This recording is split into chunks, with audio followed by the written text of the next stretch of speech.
shock is a feeling of doubt, confusion, or nervousness caused by being in a place that is very, very different from the environment that one is being used to. And to an extent, every person who just moved to a new country experiences a cultural shock, which many a times are triggered by weather, that is extreme temperature, different from the one that the person is already used to, or lack of sunlight. Another factor is language barrier, dressing codes, food, and social behavior, to mention but a few. And cultural shock also describes the impact of moving from a familiar culture to one that is unfamiliar to you. The shock of a new environment, meeting lots of new people, and learning the ways of new country. I have joining me on Tosin's Corner today a Nigerian living in a foreign country here in Paris, Raymond Eku. Raymond Eku and I worked together back, in Nigeria, in Repa to be precise.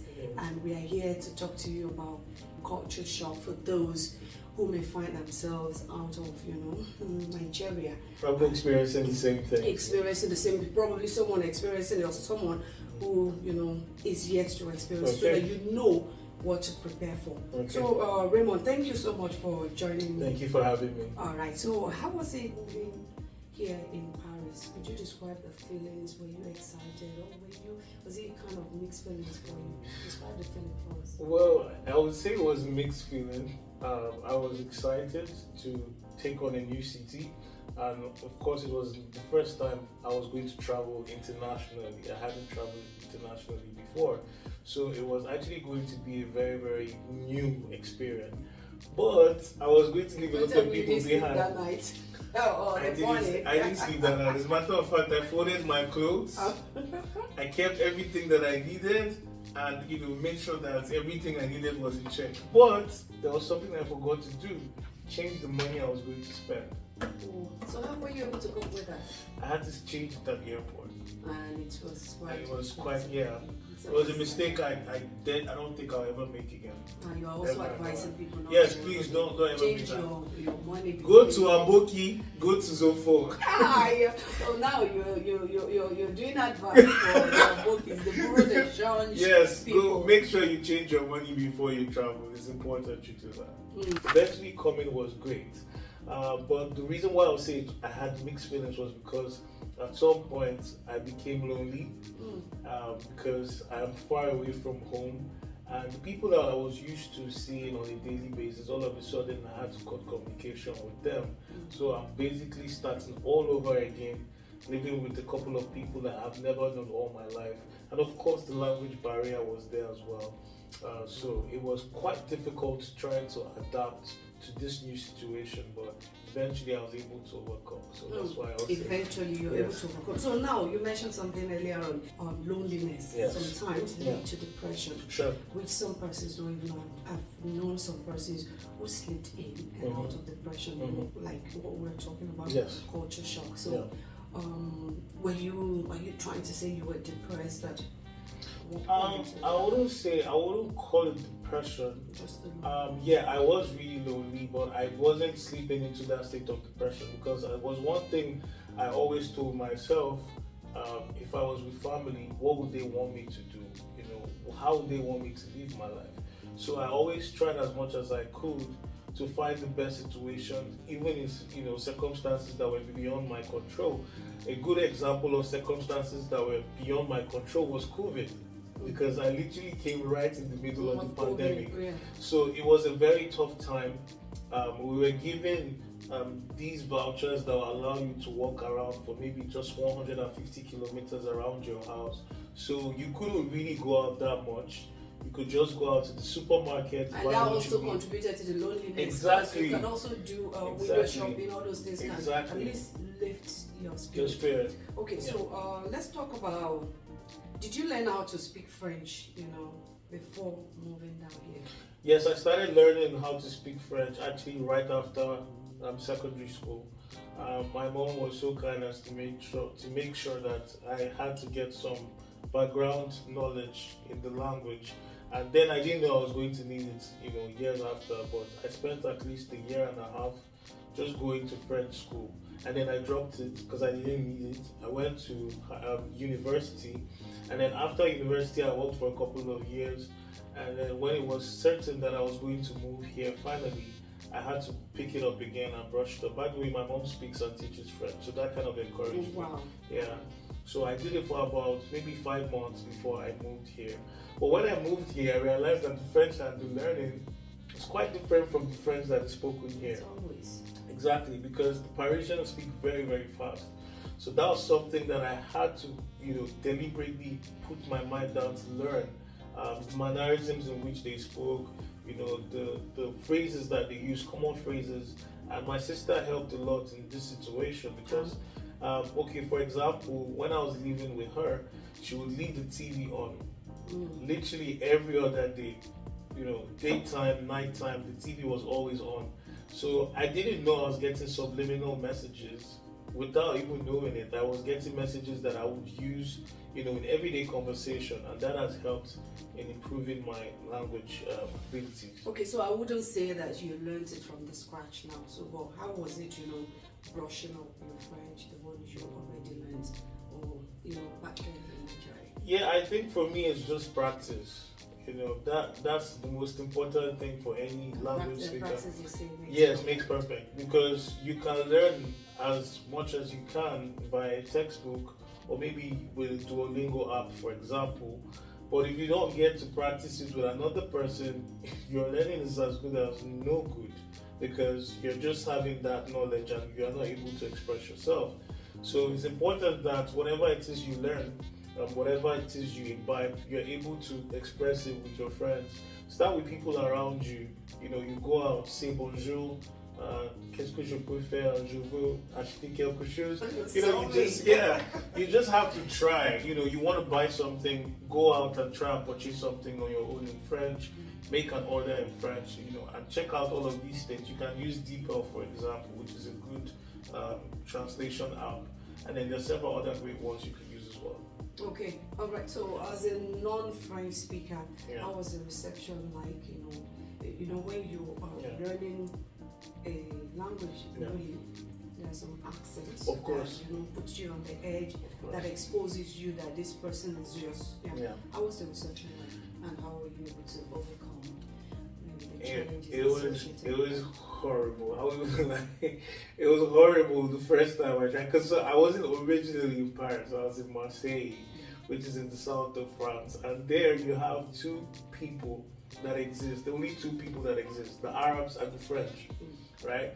Not so many people speak English. So whenever I'm speaking, it was quite difficult, especially with the people that I was living with, because I was living with French people. So they wouldn't mock you, but they would give you this kind of look like, why are you in France if you cannot speak our language? Why are you here? What are you doing here? Go back to your country, So some very slight racist remarks and all of that, it was difficult. But I had to force myself to improve, because I knew that I needed to do so. Being in the French country, you had no other option. You have to learn the language if you're going to be here long term. All right. So, yeah. All right. So now let's talk about cultural differences. Yeah. How were you able to handle what we call cultural shock? Yeah. So when I first came, there was a huge cultural shock.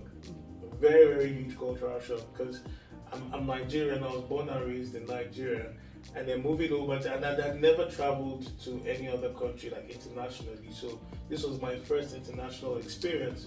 So moving over to this place, there were a lot of cultural shocks that I would experience, because there were things that I was used to growing up that I'll come here and I'll be like, okay, this is not what I'm used to.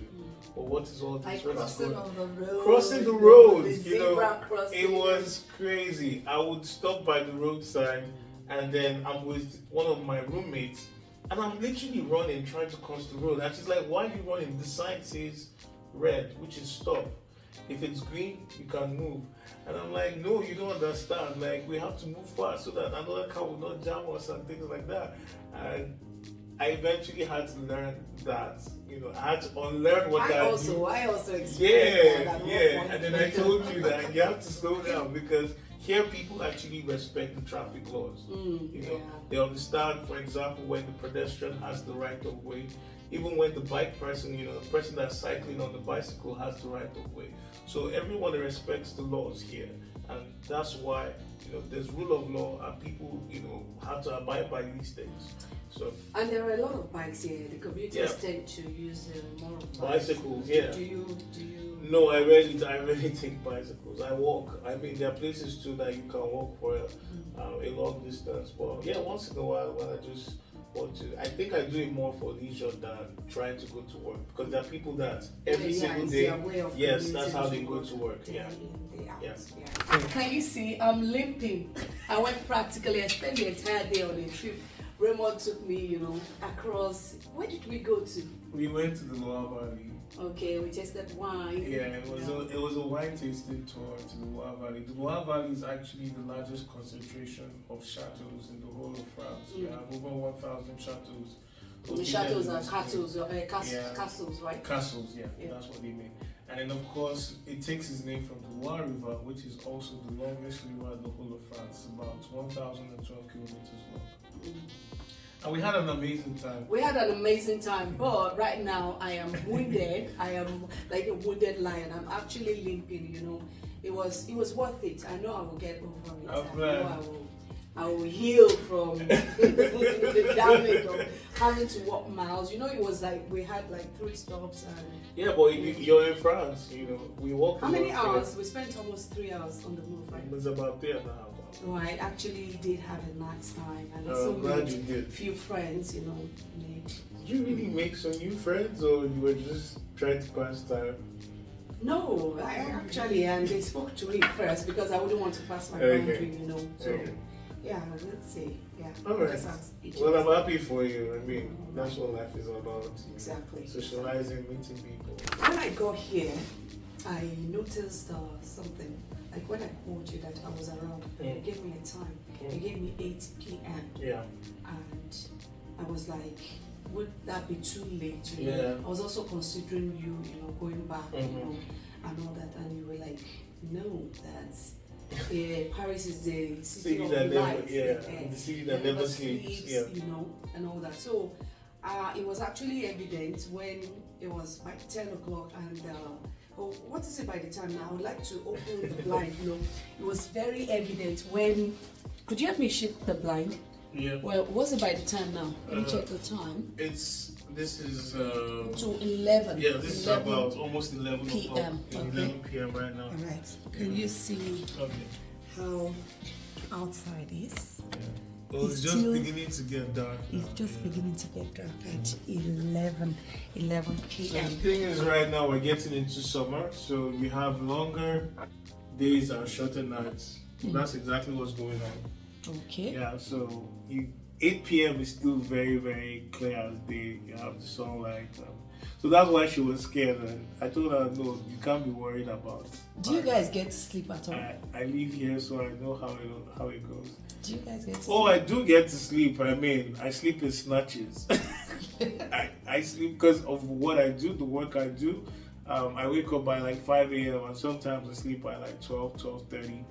So most times at night I get like maybe 3 hours or 4 hours of sleep. It's not enough, but what do? We have to find a way around it to work, you know. But I try. The thing is, I look for days that I'm not working so that I can get to sleep very well because my health is very important. It's very, very important. So I do that as well. And I noticed that there are a lot of restaurants, like if you go outside now, I even have some clips, you know. People, I think, people are just getting started, like, you know, the day is still young for them. Let me put it like that. So typically in the summer here in France, when someone says they're going out for lunch, they could actually spend up to 3 hours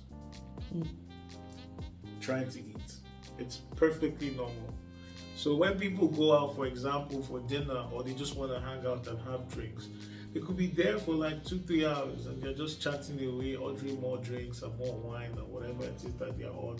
And you know, the bartender or whoever it is that is in charge will just keep on bringing all of these things. So, you have to understand that For example, if you're in America, if you wanted to eat dinner, it would be probably around 6 p.m. max or 7 p.m. Here, dinner could be 11:30 p.m. It's usually like this during the winter. The longer the thing. No. It's inverse. Oh. It's inverse. During winter, you have longer nights and shorter days. Okay. Yeah, So everything goes back to normal, and it's like More getting people dark are by in what their time? houses. They don't want to come out. Everyone is too lazy to come out. That's the time you don't. Yeah. I It's pretty remember much shortly everything before I came around, it rained, so much that day, and I told myself, you know what, lazy Monday. It was on a Monday, and I just dropped my kids off school, and I went back home and wrapped myself in the blanket, and so I can understand. You have long rains during winter as well. But the thing with that season is nobody wants to do anything outside of their house. Everyone just wants to remain cozied up in the house because the staying outside is not friendly. Exactly, staying outside is not weather friendly to you. Even after you wear your and you muffler wouldn't even want to everything. catch in the morning. Thankfully, Paris is not a city that it snows. It barely snows in Paris, so you don't really experience that very thick snow, but you experience the thick cold. Because Paris can be really, really cold when it's during the winter time. So you get to experience all of that, the 4 seasons: winter, spring, summer. You did mention something earlier on about them, the people here maintaining traffic rules and all that. What advice would you have? What do you think we can do to also be a part? That would take a lot. First of all, we need good leadership and we need reorientation. It's important that we see our nation as one that can be saved, one that can be salvaged. And the way the people think has to change, because Nigeria, we're used to managing everything. If something is wrong, we're like, we patch out. We could just, we're always used to managing things. And we have to reinvent ourselves. We have to get to that point where we believe that excellence is attainable and we go for it. What do we want as a people? We first have to address that question, and then when we have the answer to that, we have to work collectively. Nobody's saying I am Hausa, or I'm Igbo, I'm Yoruba. We're working united as one nation, trying to bring all of these dreams, all these goals and objectives into fruition. And I believe that when we get that question answered, and that will be the first step in seeing redemption for the nation. Redemption for the nation. Okay, so let me take you back a little. Talking about Metro now, we're still talking about cultural shock. Talking about Metro, how were you able to, start getting used to using Metro? Because I can't. I don't think for now I can do that on my own without the help of someone like you that knows. So how were you able to overcome that? And if care is not taken, if you don't follow the maps, you can find yourself. I actually got lost today. Well, everything is processed. When I first came, I was feeling lost, just as you felt. I remember the first day I got to Marseille, I got out of the train station. I had 2 bags, 2 big sacks, of traveling bags, and I didn't know where I was going. Wow. Someone was kind enough to take me out because he kind of sensed I was lost. What we Nigerians call JJC. Exactly. So he was like, let's just, help you get out, and then you can figure out your direction and all of that, So, but with time, of course, my sister too would put me through, and we started going out together, and she would show me this is how you get here, this is how you get there. And eventually I started practicing on my own, and I realized it's not really difficult. All you have to know, first of all, is your direction. You have a GPS tracker on your phone, shows you where the train is going to get you to. You follow that, follow the direction, takes you to the train station. You always have to know that there's a left and there's a right? For every destination you're going to. There's one direction going this way and one direction going the other way. So you take note of the direction where you're going. And then when you get on the train, you also have to take note of the stop where your stop is, or if you're going to make any switches. Because usually, sometimes you might make like 1 or 2 switches depending on how far or where you're going. All right. So now let's talk about socializing. Yeah. How is it like your social life? Yeah. or I mean, running, or your social life is, gone.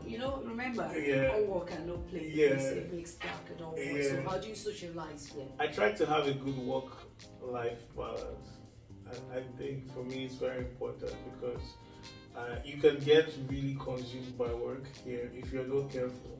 So every now and then I try to just take a trip somewhere for a couple of days. It could be like 3-4 days.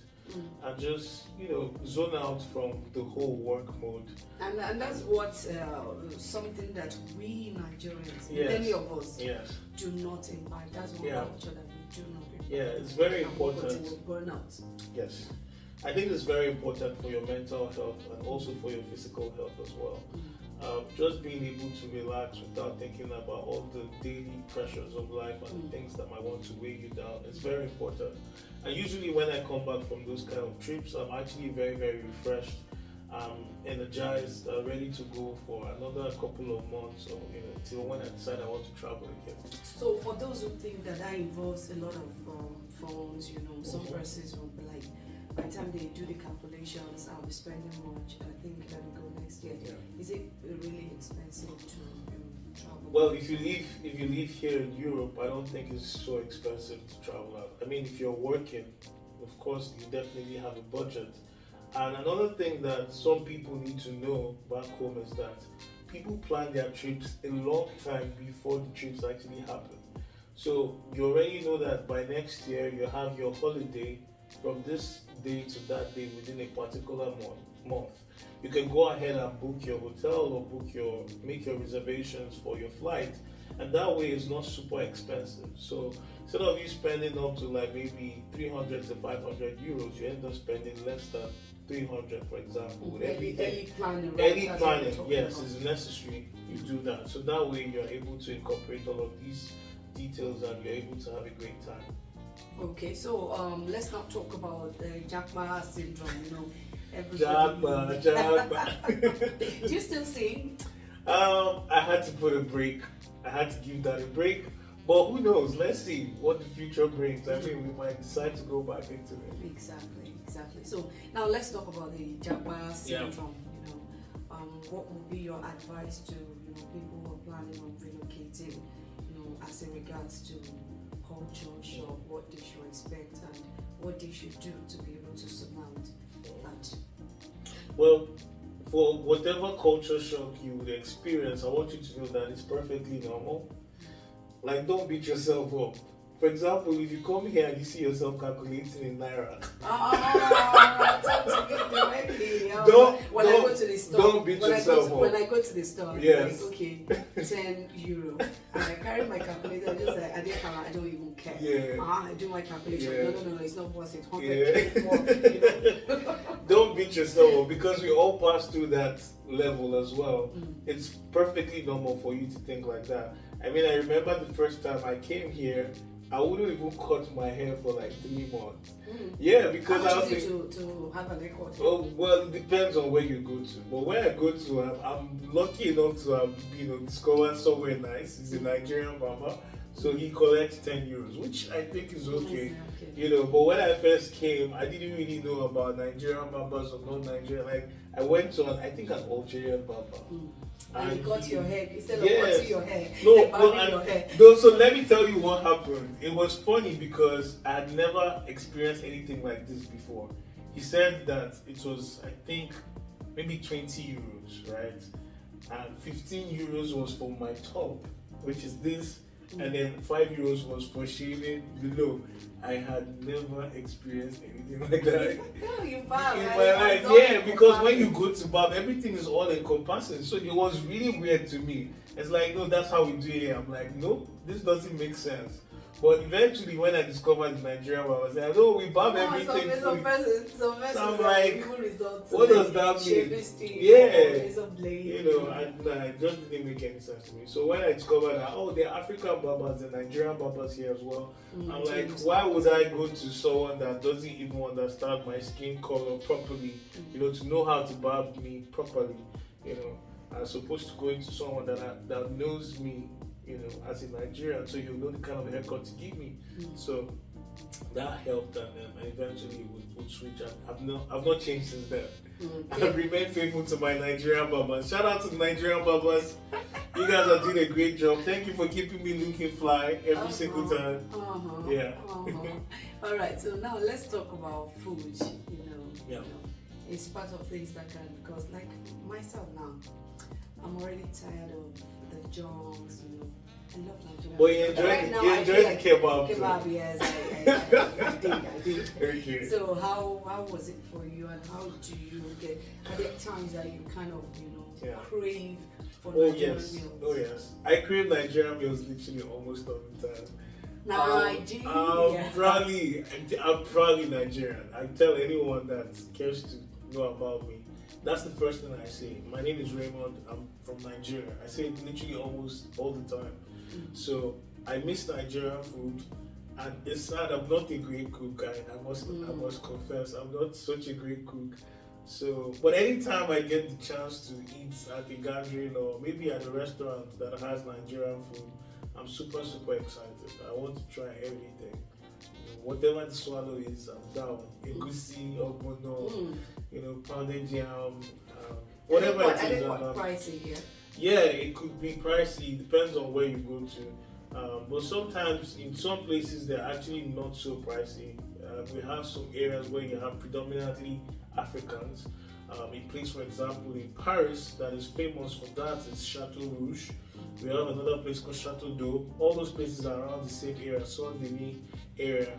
So you have most Africans, Nigerians, Congolese, Senegalese, people from different parts of Africa. Actually, have more black people in those areas so of course you have people selling food at cheaper rates because you have more black people there. Yeah. Exactly. Okay. So it was evident, the first day you and I, met here. It was evident you were wearing flying Nigeria jersey. Yeah. How have you been flying Nigeria flag? How has it been with you wearing the jersey? Some persons may not be free to do that. They don't want to be associated with our dear country. I'm a very patriotic Nigerian. So when I saw Bemon that day, I was like, wow, way to go. So what kind of reception do you get when you rock Nigerian jersey like you did the other day? So I'll give you a good instance. Burna Boy had a show here in Paris a few weeks ago. I think about 3 or 4 weeks ago, and I rocked my Nigerian jersey, my customized Nigerian jersey to the show. I had my name, Ramstar written behind, and I looked super fly, and I know I looked really presentable and delectable. So I step into the scene, and there are people like, hey, Nigerian guy, So for me, it's always a thing of pride to tell anyone I'm Nigerian. Like I've told you this, that for me, having a second passport is a privilege, which is great. But I am first and foremost Nigerian, and that's a flag that I will forever fly and carry high till the end of my days, because I know what it means to be Nigerian. I was born and raised in this country. Even though I'm not there presently, I'm still part of the country, and the country is still part of me. And the country can never leave you. Never leave me, So it's a badge of honor that I will wear with pride for the rest of the days of my life, because I love being Nigerian. I love the authenticity that we have as Nigerians. I like the impact and the good that we bring to the world. I know we have our negative sides, but I choose to focus on the positives. We're very, very industrious people. Look at what we're doing with entertainment. Look at what we're doing with sports. Look at what we're doing with different sectors of the economy. You can't talk about development literally any part of the world without mentioning Nigeria. So why do you think Nigerians do flourish anywhere they go to? You can mention names: Europe, America. Everywhere they go to, they tend to excel. Yes. Beyond imagination. Why do you think that is so? I think it's our indomitable spirit, our creative ingenuity, our will to excel regardless of where you put us in. We just have this innate ability to always rise above whatever the opposition is. We're resilient, we're hardworking, we're very focused, we're determined. And whenever we see a goal, whenever we set our mind, to any goal, we make sure that we bring it to fruition. So that is the Nigerian spirit, and that's one I represent every day. Any parting word? Anything? Just advice? Anything? Well, I hope whoever you are that is watching this, I hope you live authentically. I hope you're able to be yourself in any situation and anywhere you find yourself, and live truly. Enjoy life. Don't take life too seriously. I mean, be serious with life, but don't take life too seriously that you don't enjoy the beautiful things of life. Be true to yourself. Love people around you. Love yours, and enjoy every day that comes, because it's a gift. The present that we have is a gift. So we take every day as it comes, and we continue to live life the best way we can. Do something. Let me see if you are rusty. Let me see if you are rusty or not. Oh Lord, I've not rapped in so long. Let me see. Let's see. A king is always a king. All right. Let's go.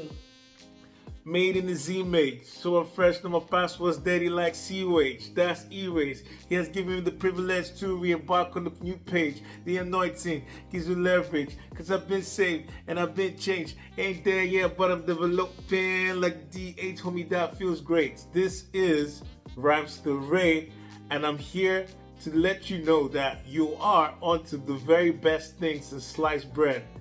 Tune in to Toasting's Corner, subscribe, hit the like button, keep following, invite more people to subscribe, because this is the best place to see the best content right here.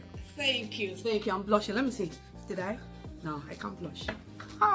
Thank you. It's bye from I and Master Rhyme Story. I said Master. No, okay, it's Rhyme all Story. right.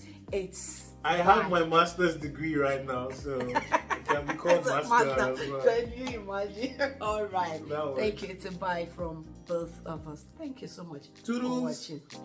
Au revoir.